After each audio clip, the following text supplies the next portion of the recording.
Voilà, bienvenue pour notre deuxième session de notre séminaire sur la guérison divine et la bonne santé divine.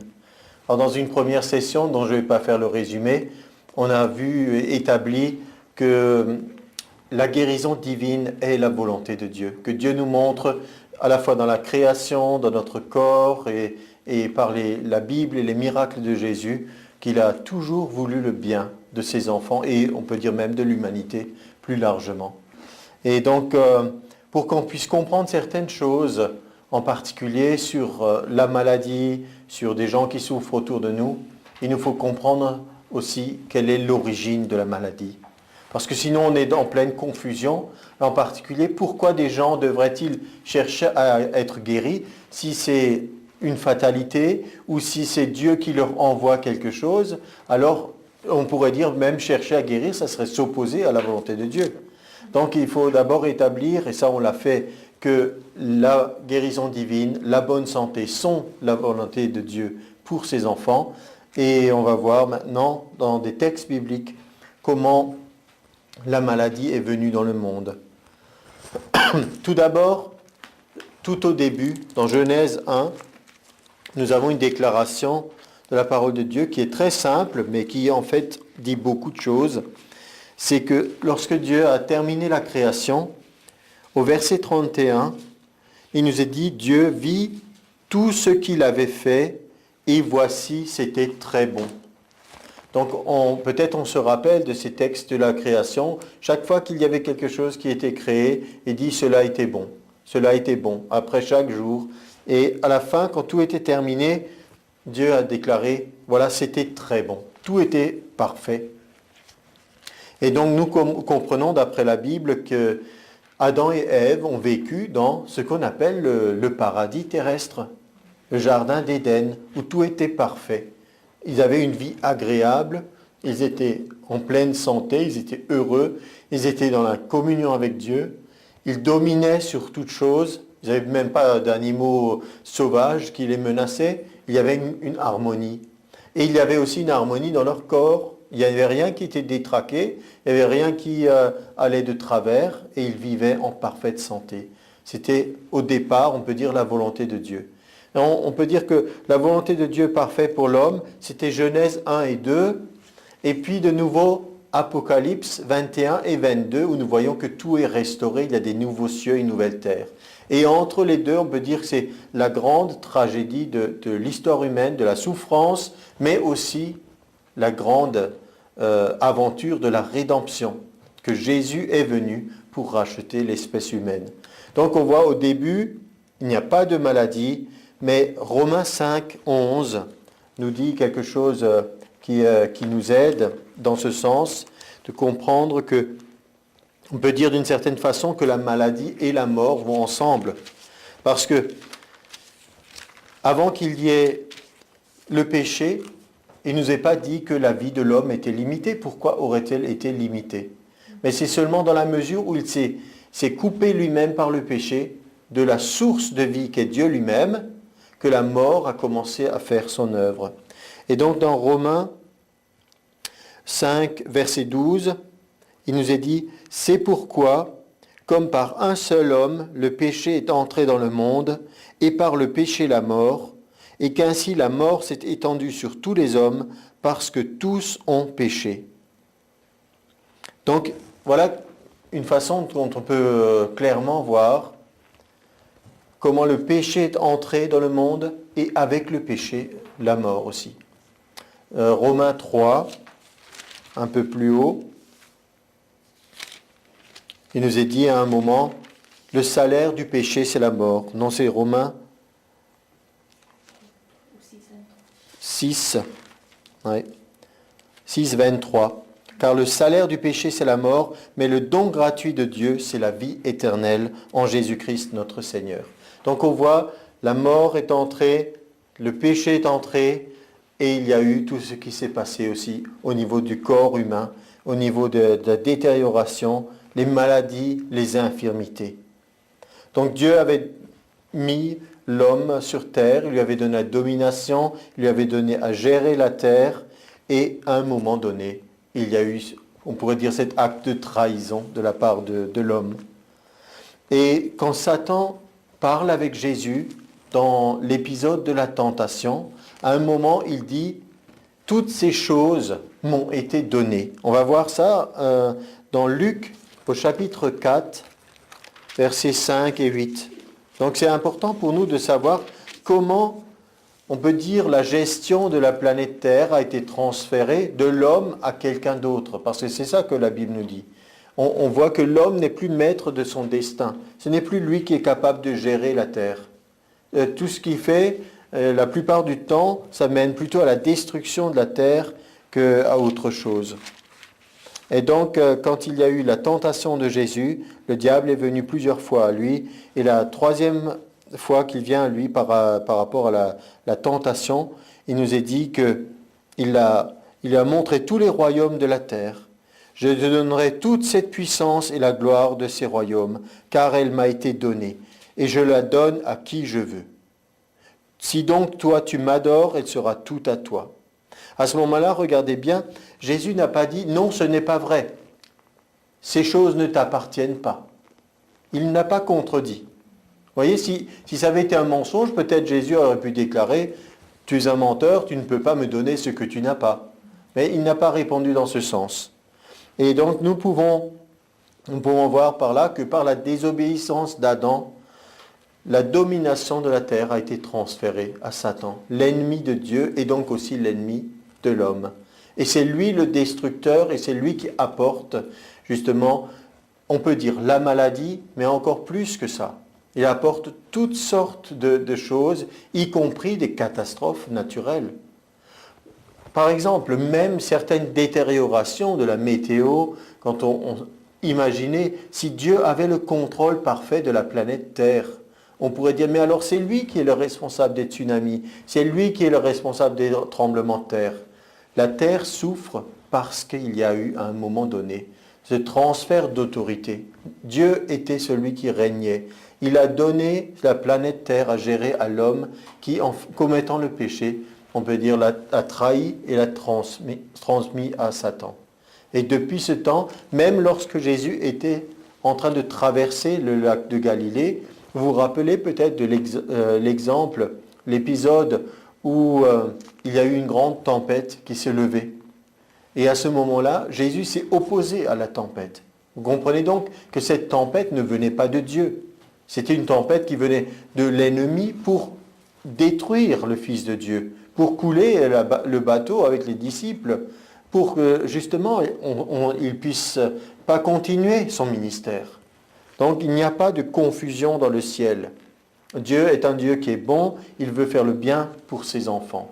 Mais l'être humain a tout gâché, on peut dire, en commettant le péché et a permis à Satan de dominer sur lui.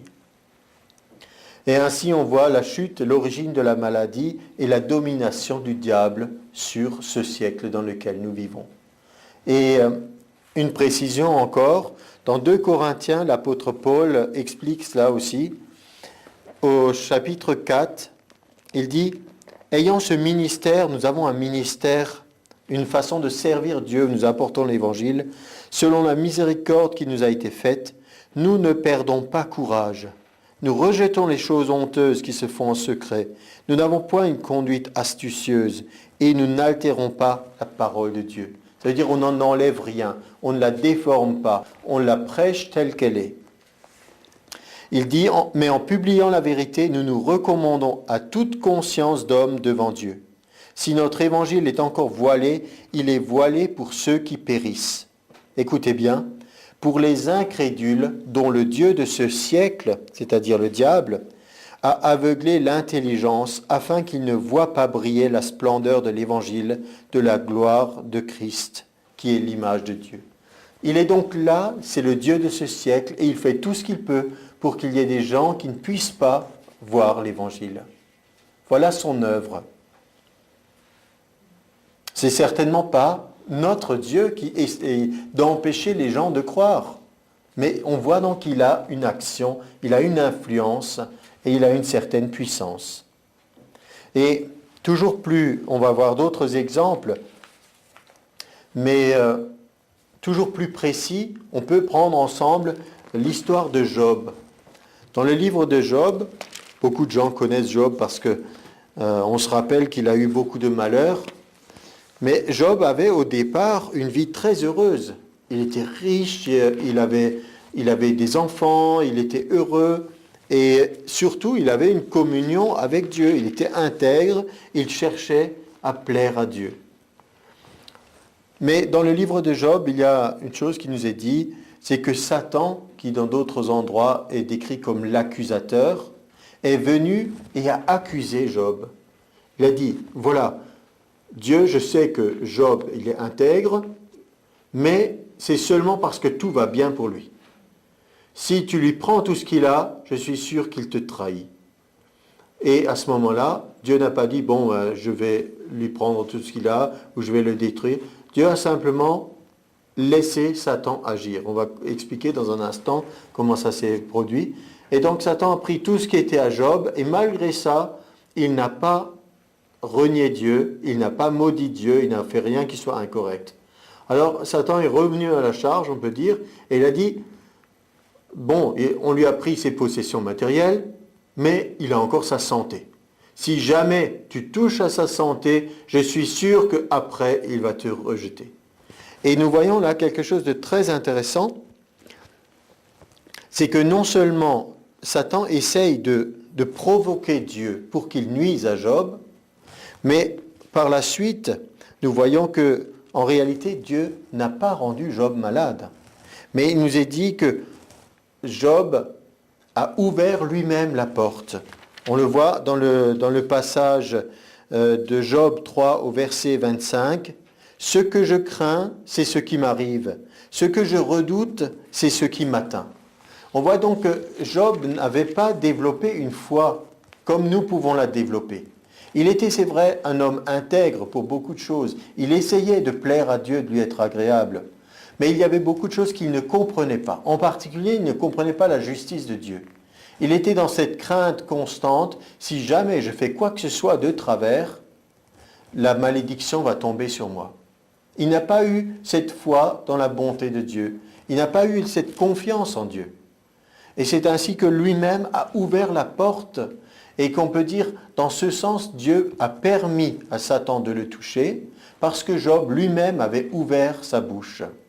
On peut dire que si déjà la Bible nous décrit que c'est ce que Job disait, ce que je crains, c'est ce qui m'arrive, ce que je redoute, c'est ce qui m'atteint, je n'ai ni tranquillité, ni paix, ni repos, et le trouble s'est emparé de moi, ça veut dire qu'il avait déjà avant une attitude qui a permis à Satan de venir le toucher au niveau de la maladie. Et donc, nous voyons que l'Éternel dit à Satan, « Voici, je te le livre. » Ça ne veut pas dire que c'était la volonté parfaite de Dieu que Job soit malade, mais ça veut dire que Dieu ne s'est pas opposé à cause de l'attitude de Job. Et Satan se retira de devant la face de l'Éternel, puis il frappa Job d'un ulcère malin depuis la plante de pied jusqu'au sommet de la tête. Donc on voit où est l'origine de la maladie. Qui est celui qui a frappé Job? Le texte nous l'a dit clairement. C'était Satan. Et c'était Satan parce qu'il en avait la possibilité. Il peut agir dans ce monde. Nous savons que l'histoire de Job se termine bien parce que Job est rétabli non seulement dans sa santé, mais encore il a d'autres enfants. Bon, ça ne remplace pas ceux qui sont morts, mais c'est quand même une consolation. Il retrouve aussi des biens matériels, même 2 fois plus que ceux qu'il avait. Et donc l'histoire se termine bien. Et je dirais, l'histoire se termine bien aussi pour nous. Parce que ce que je viens de décrire n'est pas maintenant une fatalité. Nous ne devons pas maintenant imaginer, nous sommes sur cette terre, pauvres, malheureux, livrés entre les mains du diable, il peut faire de nous ce qu'il veut, et Dieu pendant ce temps ne fait rien, se croise les bras, et il nous livre entre ses mains. Non, parce que Dieu a pourvu pour le salut de l'humanité. Et il a pourvu non seulement ça, mais il a prévu que nous puissions sortir de la domination du diable et venir dans un autre domaine qui est le royaume de Dieu. Dans le royaume de Dieu, c'est vraiment Dieu qui règne. Et donc nous devons inviter d'autres personnes à rentrer dans ce royaume de Dieu, parce que là, il y a la provision de Dieu et il y a les bénédictions de Dieu. Ça ne veut pas dire que les chrétiens sont automatiquement à l'abri, que tout va bien pour eux. C'est seulement dans la mesure où ils apprennent aussi à collaborer avec Dieu. Et ça ne veut pas dire que tout sera toujours facile non plus, mais ça veut dire qu'il y a quand même des promesses pour nous. Et ça veut dire qu'il y a aussi de l'espoir pour ceux qui sont autour de nous et qui sont dans cette situation comme Job. Ils sont peut-être pour certaines choses justes ou intègres, mais ils sont peut-être aussi remplis de crainte et peut-être qu'ils n'ont pas d'assurance que Dieu veut réellement leur bien. Donc ils essayent de bien faire, mais ça ne suffit pas. Face à l'adversaire, face à l'ennemi de l'être humain, qui est le diable, il faut des armes plus fortes. Des armes qui ne soient pas des armes, comme dit la Bible, charnelles, mais qui soient puissantes par Dieu. Donc la Bible nous montre, on a mis Satan en scène, mais ce n'est pas que de lui que nous voulons parler, nous voulons avant tout démontrer sa défaite et la victoire de Jésus. Mais sachant qu'il est là, sachant qu'il agit, ça nous aide à comprendre un certain nombre de choses. Vous voyez, toutes les personnes qui se posent la question, si Dieu existait, pourquoi permet-il ceci? Pourquoi permet-il cela? Si nous savons qu'il y a d'un côté un Dieu qui est bon et qui veut le bien pour les gens, et d'un autre côté un être méchant, malveillant, qui veut les détruire, on comprend mieux certaines choses qui se passent. Et on doit les guider vers Dieu. Alors pour ça, on va aller dans le Nouveau Testament maintenant. On va prendre un verset qu'on peut dire, c'est vraiment le verset clé pour cet enseignement de cette heure-ci, où le titre général, c'est la maladie, c'est l'œuvre du diable, l'origine de la maladie, c'est Satan, et il y a une œuvre de rédemption. Et cette œuvre de rédemption, elle est en Jésus. Et ce verset qui résume ce que nous allons voir ensemble, c'est Jean 10, 10. Le voleur ne vient que pour dérober, égorger et détruire. Mais moi, dit Jésus, c'est Jésus qui parle. Il parle de quelqu'un qu'il appelle le voleur, et nous comprenons qui c'est maintenant, celui qui fait le mal. Il dit, moi Jésus, je suis venu afin que les brebis aient la vie, puisqu'il s'appelle lui-même le bon berger. Et les êtres humains qui veulent bien le suivre sont ses brebis. Je suis venu afin que les brebis aient la vie, ça veut dire toutes les brebis, et qu'elle l'ait en abondance. Une autre version dit aussi qu'elle soit dans l'abondance. C'est-à-dire Dieu ne veut pas juste que ses enfants soient avec moins que rien, mendiants et ayant tout juste de quoi rejoindre les deux bouts. Mais il veut plus pour eux. Donc là, Jésus définit clairement quel est le rôle de chacun. L'un, c'est le voleur, c'est celui qui détruit, c'est celui qui tue, et lui, il est la source de la vie. Et alors,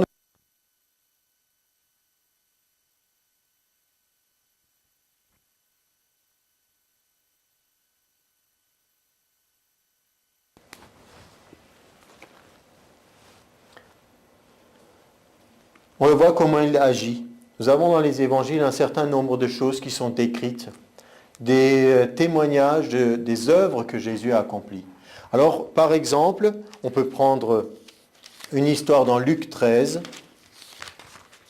Je vous invite à regarder dans votre Bible, dans Luc 13. C'est la guérison de la femme courbée. Ça, c'est le titre que j'ai dans ma Bible. Jésus enseignait dans une synagogue le jour du sabbat. Et voici, il y avait là une femme possédée d'un esprit qui la rendait infirme depuis 18 ans. Alors, vous avez bien lu avec moi, c'était une femme qui était malade.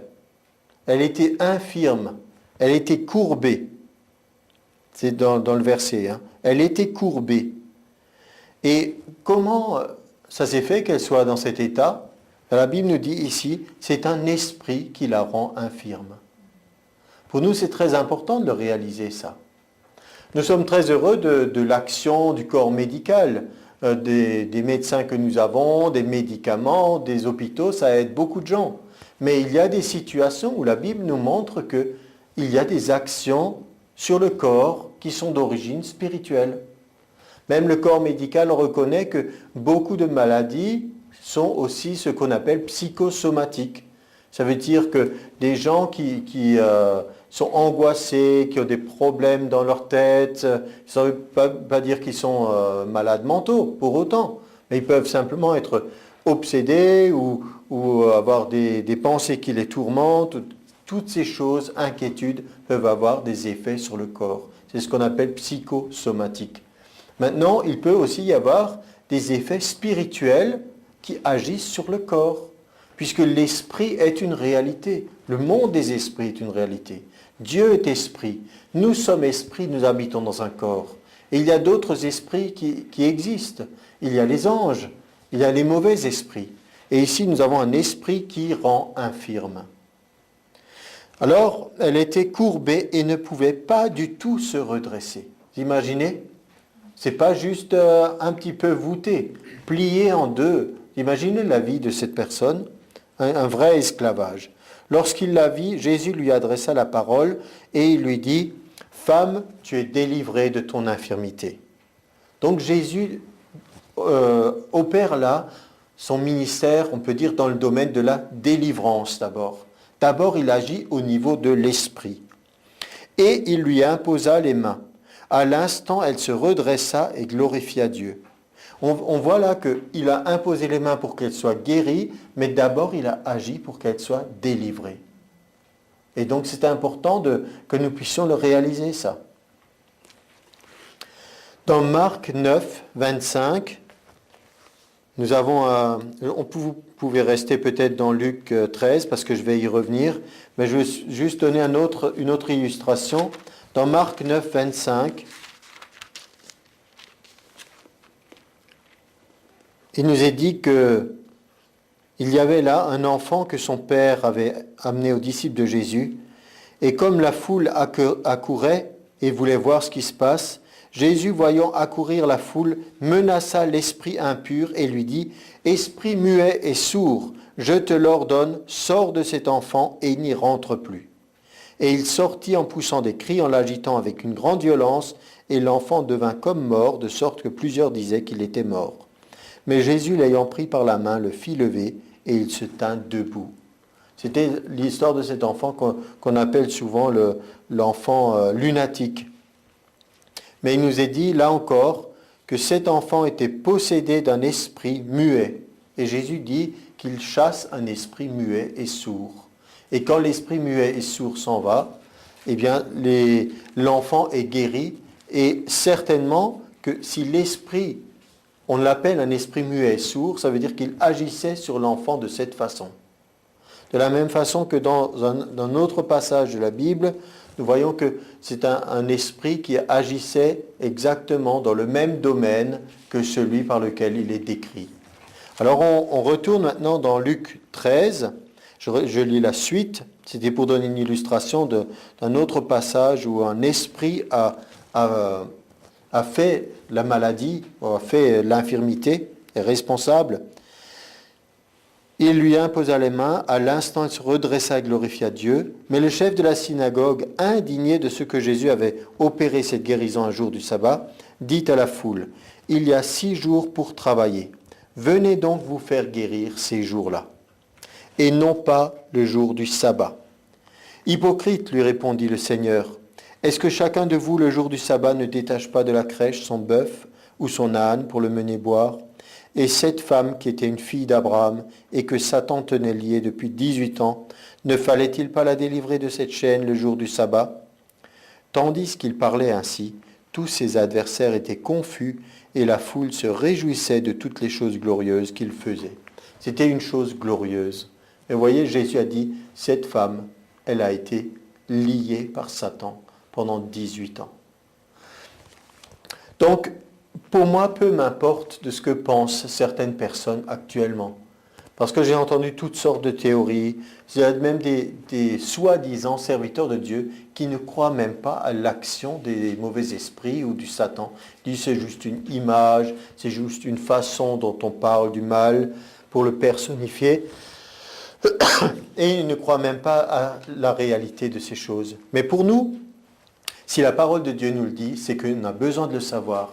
Et c'est notre seule source d'information en ce domaine. Et donc, On voit une opposition entre ténèbres et lumière. Jean 10, 10, Jésus est venu pour que les brebis aient la vie, et la vie en abondance. Le voleur, on sait ce qu'il fait. Ici, on voit qu'il tenait en esclavage une personne. Jésus a délivré et l'a guéri. Dans Actes 10, 38, il nous est dit aussi, vous savez comment Dieu a oint du Saint-Esprit et de force Jésus de Nazareth, qui allait de lieu en lieu, faisant du bien et guérissant tous ceux qui étaient sous l'empire du diable. Faisant du bien et guérissant tous ceux qui étaient sous l'empire du diable. Donc on voit, il y avait constamment cette confrontation. On a encore un autre passage très important pour nous aussi pour souligner cette opposition et cette bataille entre la lumière et les ténèbres. Dans 1 Jean 3, au verset 8, le ministère de Jésus nous est décrit. Il nous est dit, le Fils de Dieu a paru afin de détruire les œuvres du diable. Voilà pourquoi Jésus est venu, pour détruire les œuvres du diable. Vous imaginez ? On pense à beaucoup de choses que Jésus a pu faire, mais c'était sa vraie mission. À cause de ce que je vous ai dit, on comprend comment le diable a agi dans ce monde. On voit toutes les catastrophes, on voit tous les malheurs que l'humanité a pu connaître, aussi les guerres, la haine et tout cela. Et Jésus est venu pour renverser tout ça, pour détruire les œuvres du diable. J'ai encore un autre passage, je vous disais à l'instant, un passage qui nous parle aussi d'un esprit mauvais et de ce qu'il peut agir. Donc dans Matthieu 12, on a le verset 22. Alors on lui amena un démoniaque aveugle et muet, et il le guérit. Vous voyez, c'est un démoniaque. Et que fait l'action du démon sur cette personne ? Il est, vous l'avez vu avec moi, aveugle et muet. Et il le guérit, de sorte que le muet parlait et voyait. À partir du moment où Jésus a chassé l'esprit mauvais, la personne était restaurée dans sa santé. Donc à ce moment-là, dans ce genre de situation, il ne servirait à rien d'essayer de faire de la pratique médicale ou d'essayer de faire toutes sortes de choses, puisque la cause de la maladie est spirituelle. Et d'ailleurs, vous pourrez me dire, mais il est dit, il le guérit, mais il n'est pas dit qu'il a chassé le démon. Mais les pharisiens, ayant entendu cela, dirent, cet homme ne chasse les démons que par Belzébul, prince des démons. Donc ils l'ont bien vu agir, et ils ont bien vu qu'il était en train de chasser un démon. Voyez ? Donc la Bible nous parle ici clairement encore que ces œuvres du diable, Jésus y était confronté constamment. Et en réalité, nous y sommes confrontés aussi. Mais tant que nous n'allons pas nous lever en tant qu'Église et faire les mêmes œuvres que Jésus a faites, agir comme il l'a fait, nous n'allons pas voir de résultats ou très peu de résultats. Or, c'est notre travail maintenant.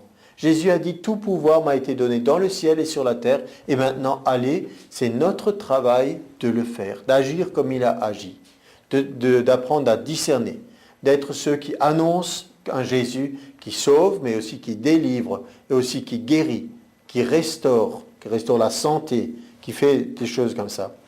Et donc, pour ça, nous pouvons maintenant prendre un temps pour regarder l'œuvre de rédemption. La rédemption, ça veut dire on peut dire que nous étions vendus au péché, nous étions destinés à la mort, nous étions dans l'esclavage de Satan, mais quelqu'un est venu et nous a rachetés. Racheter, c'est comme si on avait été sur un marché d'esclaves et notre ancien maître a dû nous vendre parce que celui qui est venu a payé le prix. Et donc Jésus est celui qui a payé le prix. Il a payé le prix pour chacun d'entre nous. C'est ce qu'on appelle la rédemption.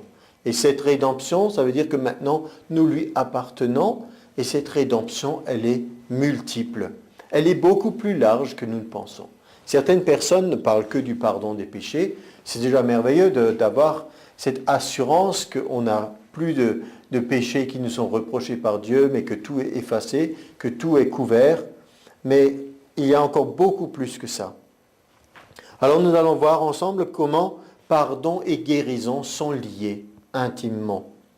Le psaume 103, que nous connaissons bien, dit « Mon âme bénit l'Éternel et n'oublie aucun de ses bienfaits ». Donc on connaît souvent bien ce début, « Mon âme bénit l'Éternel ». En tant que petit enfant, je me rappelle même que c'était un morceau de prière à table. On disait souvent ça, « Mon âme bénit l'Éternel, n'oublie aucun de ses bienfaits ». Et on s'arrêtait là, alors que la Bible commence justement à énumérer les bienfaits de Dieu. Et on devrait prendre le temps de les regarder un petit peu, jusqu'au verset 5. Alors, quels sont ces bienfaits? C'est lui qui pardonne toutes tes iniquités. Voilà un bienfait de Dieu. Qui guérit toutes tes maladies. Ça, on n'en parle pas souvent. Pourquoi? Alors que, justement, c'est écrit aussi. C'est aussi bien que les bienfaits, aussi bien que le détail du pardon des péchés, aussi bien, il nous est dit, c'est lui qui nous guérit de nos maladies. C'est lui qui délivre ta vie de la fosse. Quand tu es destiné à la perdition, quand tu es sur le point de finir ta vie misérablement, il nous est dit, Jésus nous délivre. Il te couronne de bonté et de miséricorde. C'est lui qui rassasie de bien ta vieillesse. Il rassasie de bien ta vieillesse. Ça veut dire que c'est tragique de voir aussi dans notre pays. Nous sommes un pays où il y a beaucoup d'avantages matériels. Les gens sont pris en charge, soit dans des hôpitaux ou des maisons de retraite. Mais ça ne les empêche pas, les gens, de mal vieillir, de diminuer au niveau de leur force, mais aussi au niveau des fois de leur raison, au niveau de leur santé mentale, et on ne voit que diminuer. Alors qu'ici, Dieu promet même de quelqu'un qu'il soit rassasié de bien. Rassasié de bien, ça ne veut pas dire forcément un compte en banque bien fourni, puisque ça lui sert à quoi s'il est en train de diminuer physiquement?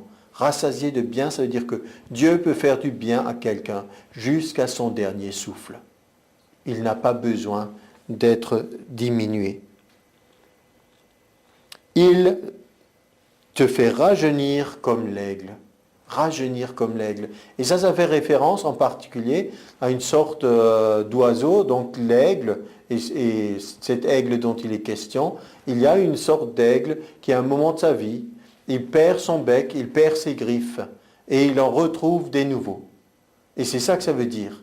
Rajeunir comme l'aigle, un bec peut être abîmé, émoussé, des griffes peuvent être usées, mais Dieu lui redonne une deuxième jeunesse, on peut dire. Et c'est cette illustration que le psalmiste a pris pour parler de nous. On peut dire qu'on a une nouvelle vie en Christ et aussi on a des promesses pour un rajeunissement et un renouvellement.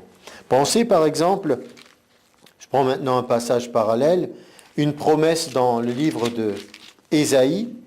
Il nous est dit au verset 29 et suivant, « Il donne de la force à celui qui est fatigué, et il augmente la vigueur de celui qui tombe en défaillance. Les adolescents se fatiguent et se lassent, et les jeunes hommes chancellent. Mais ceux qui se confient en l'Éternel renouvellent leur force. » Qu'est-ce qu'ils font? Ils prennent leur vol comme les aigles, ils courent et ne se lassent point, ils marchent et ne se fatiguent point. Voilà encore des promesses pour nous et pour tous ceux qui veulent le croire. C'était Ésaïe 40, versets 29 et suivant. Donc voilà, pardon et guérison vont ensemble. On l'a vu dans le psaume 103, et maintenant j'aimerais qu'on puisse prendre aussi d'autres passages. Par exemple, je vais vous raconter une petite anecdote. Vous savez que les chrétiens, hélas, ne sont pas d'accord sur un certain nombre de sujets bibliques. Il y a des grandes choses qui peuvent nous rapprocher, la foi en Jésus-Christ, mort, crucifié pour nos péchés, ressuscité, mais il y a d'autres interprétations de la parole de Dieu où on n'est pas toujours d'accord.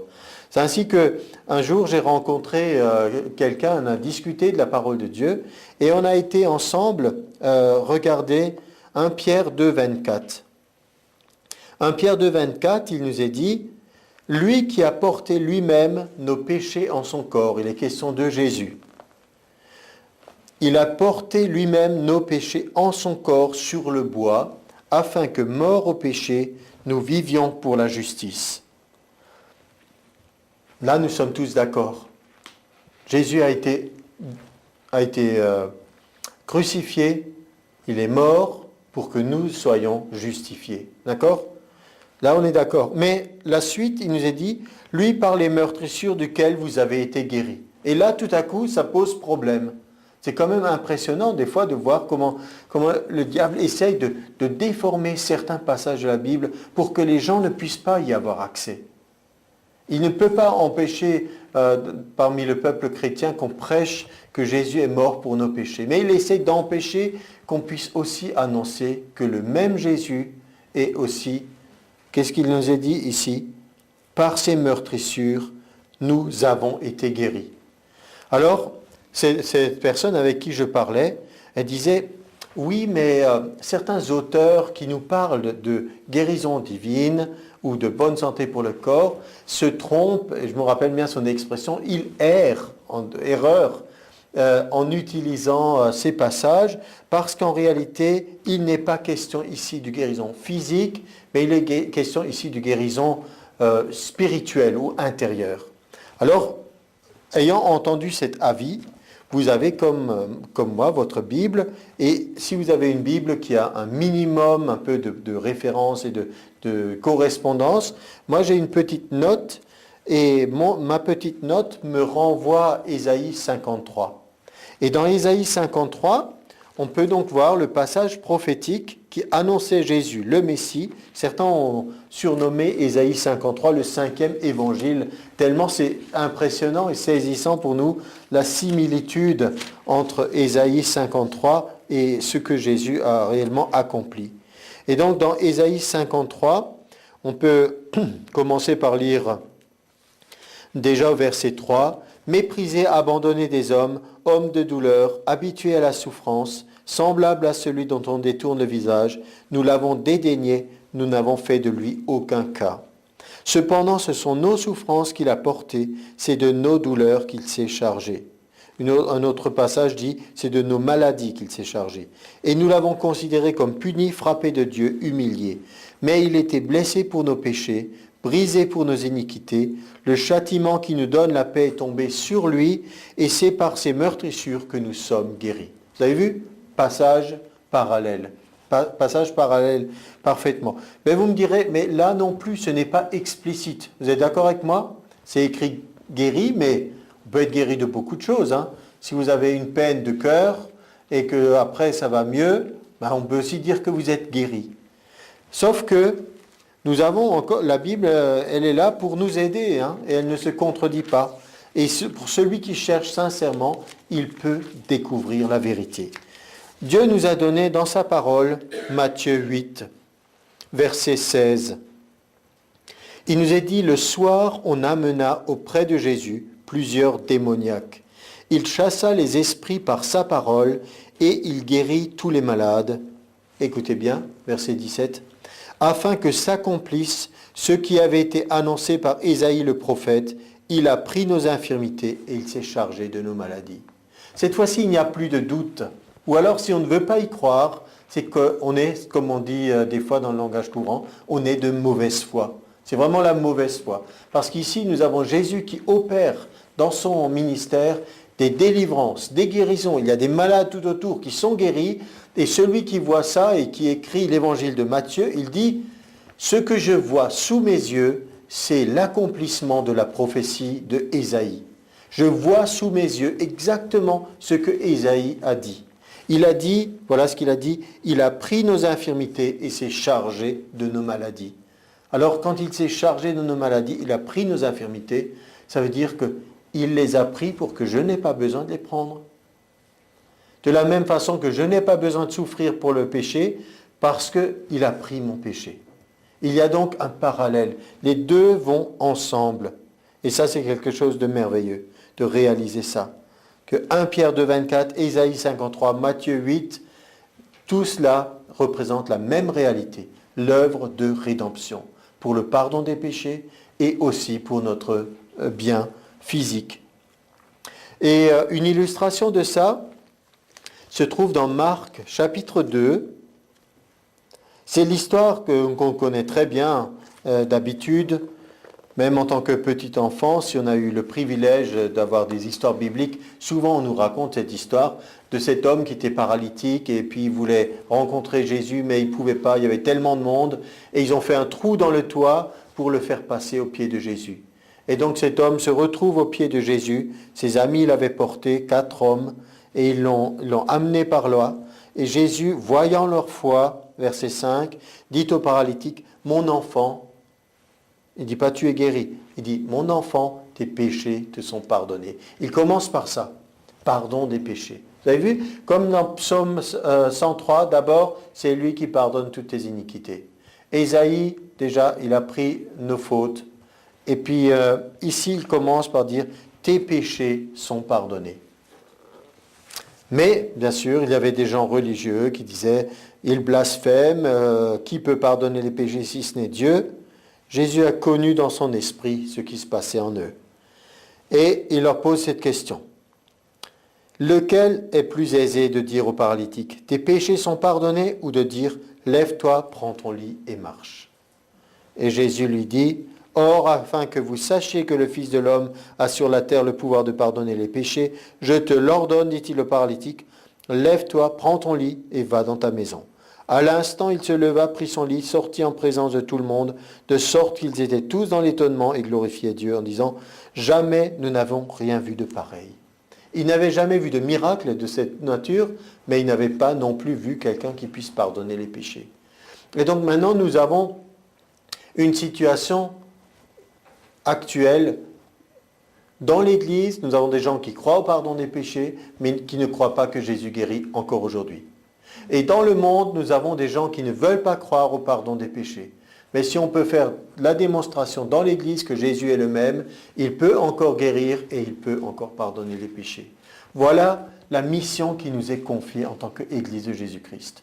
Annoncer que Jésus est le même et que ce qu'il a fait, il veut encore le faire, et voilà pourquoi il veut le faire. Il est le même, hier, aujourd'hui, éternellement. Nous allons encore dans l'évangile de Jean, maintenant, au chapitre 3. Au chapitre 3, il y a aussi un parallèle. C'est bien sûr au chapitre 3 que Jésus parle de la nouvelle naissance à Nicodème, et à un moment donné, il parle de certaines choses qui sont dans l'Ancien Testament. Il nous est dit au verset 14, « Et comme Moïse éleva le serpent dans le désert, il faut de même que le Fils de l'homme soit élevé. » Vous vous rappelez, vous voyez des fois quelque part un serpent qui est élevé, c'est le signe des pharmacies. Vous avez une croix et puis vous avez un serpent qui est dessus. Et donc, pour nous, c'est quelque chose, un vieux symbole qui est resté depuis longtemps, mais ce symbole trouve son origine dans la Bible. Et ça fait référence à une guérison du peuple d'Israël. Et Jésus dit, il y a quelque chose dans cette symbolique du serpent élevé que je vais accomplir, moi Jésus. Et il dit, de la même façon que ça s'est passé à l'époque, de la même façon ça va se passer maintenant. Jésus, va être élevé, il parlait de la croix sur laquelle on allait l'accrocher, et il a dit, à cause de ça, je vais attirer des hommes à moi, et ils vont recevoir le salut. Il dit de la même façon. De la même façon que quoi? Parce que c'est ça qui nous intéresse. Nous connaissons l'histoire de la crucifixion, de Jésus a porté nos péchés, mais il dit, comme Moïse éleva le serpent. Alors moi j'aimerais qu'on puisse regarder un instant ce qui s'est passé ce jour-là quand Moïse a élevé le serpent. Et on va aller dans Nombre, au chapitre 21, et j'aimerais simplement vous rappeler que dans un désert, quoique son nom indique que c'est désert et qu'il n'y a rien, il y a quand même beaucoup de choses. En particulier dans le désert, il y a comme animaux, il y a un certain nombre d'animaux qui arrivent à vivre dans le désert. Entre autres les serpents, les scorpions et des animaux de ce type. Et donc il n'est pas étonnant que des serpents soient dans un désert. Par contre, ce qui est étonnant, c'est que le peuple d'Israël, avec à peu près 3 millions de personnes, sont dans un désert et qu'il ne leur arrive rien. Parce que c'était ça la réalité. Dieu était leur muraille était leur protection. Il nous est dit qu'il y avait la colonne aussi qui se déplaçait, la colonne de la gloire de Dieu. Il est dit que la nuit, cette colonne était comme une colonne de feu. Ça réchauffait parce que la nuit dans le désert, il fait très, très froid. Et le jour, cette colonne faisait comme une nuée. On peut imaginer que c'était de l'ombre pour ce peuple. Et donc ça, c'est simplement des illustrations, mais Dieu faisait d'autres choses pour son peuple. Et entre autres, il les protégeait. Mais qu'ont fait certaines personnes dans ce peuple d'Israël, il nous est dit au verset 4 que pendant qu'ils étaient en chemin, le peuple s'impatienta en route et il parla contre Dieu et contre Moïse. Ils ont commencé à rouspéter, à murmurer, à critiquer l'homme de Dieu et à murmurer contre Dieu lui-même. Il dit, pourquoi sommes-nous ici? Nous allons mourir dans ce désert. Vous vous rappelez? Job avait dit, ce que je crains, c'est ce qui m'atteint. Et ici, il dit, nous allons mourir dans ce désert. Il n'y a pas de pain, il n'y a pas d'eau. Notre âme est dégoûtée de cette misérable nourriture. Je vous rappelle que c'était la manne, une nourriture miraculeuse, complète, qui faisait un bon équilibre alimentaire et que Dieu faisait pleuvoir toutes les nuits. Et alors, il nous est dit, l'Éternel envoya contre le peuple des serpents brûlants. Et dans l'hébreu, il n'y a pas un verbe qui indique une action directe de cette façon. Mais plutôt la traduction serait « Et alors, Dieu a permis que les serpents brûlants puissent atteindre le peuple. » Voilà ce qui s'est passé. Sauf que dans l'esprit de celui qui écrit, Dieu est tout-puissant, c'est lui qui contrôle tout. Et dans la traduction française, c'est ce que ça donne. On a l'impression que Dieu a une armée de serpents. Il dit, allez-y, piquez le peuple. Mais ce n'est pas la réalité de ce qui s'est passé. On peut dire que c'est bien plutôt, il y avait une protection autour du peuple, et à cause de leurs murmures et de leurs critiques contre Dieu, Dieu a dit, si c'est comme ça, moi je ne vous protège plus. Je ne protège pas ceux qui parlent contre moi. Et il a enlevé cette protection, et les serpents sont venus pour attaquer le peuple. Et beaucoup sont morts, il nous est dit.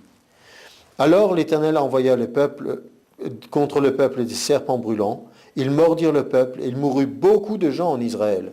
Le peuple vint à Moïse et dit, « Nous avons péché, car nous avons parlé contre l'Éternel et contre toi. Prie l'Éternel afin qu'il éloigne de nous ces serpents. »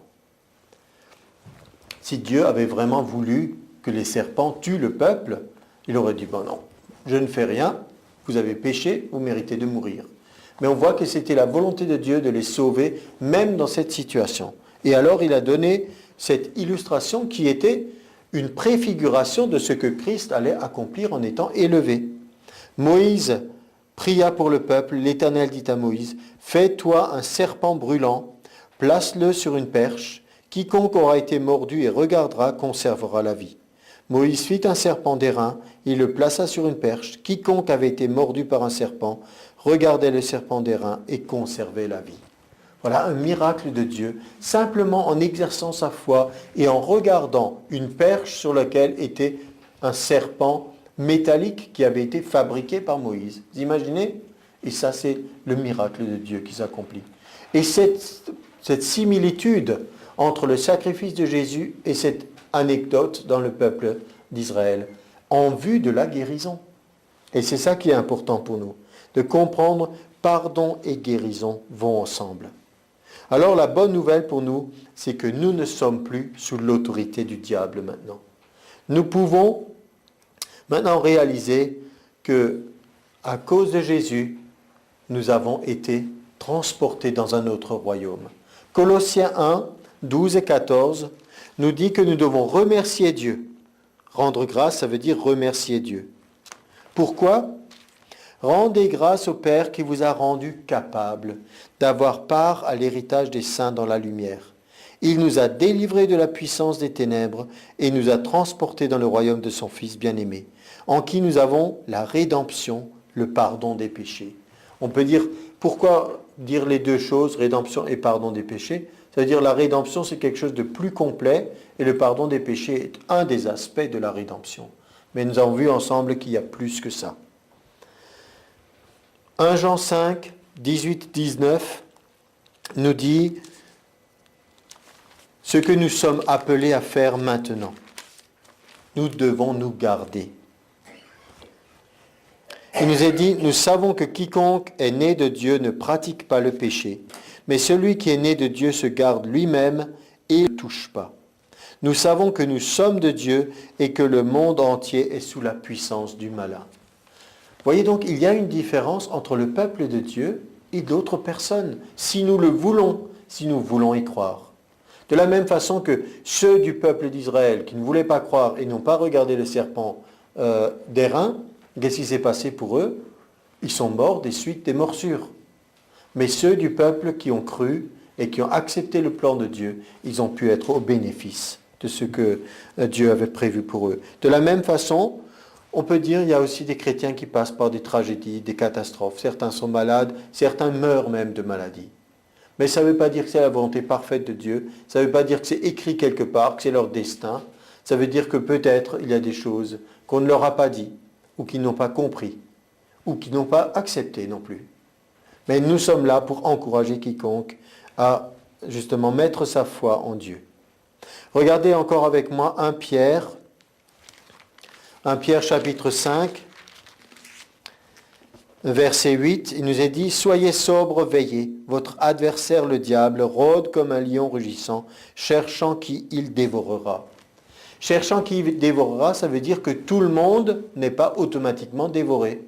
Il y a donc une capacité pour nous, une possibilité de pouvoir ne pas se laisser dévorer par le diable. D'accord? Eh bien, c'est écrit dans la suite. Résistez-lui avec une foi ferme, sachant que les mêmes souffrances sont imposées à vos frères dans le monde. Résistez-lui avec une foi ferme. Ne vous laissez pas avoir. Éphésiens 4, 27 nous dit, ne donnez pas accès au diable.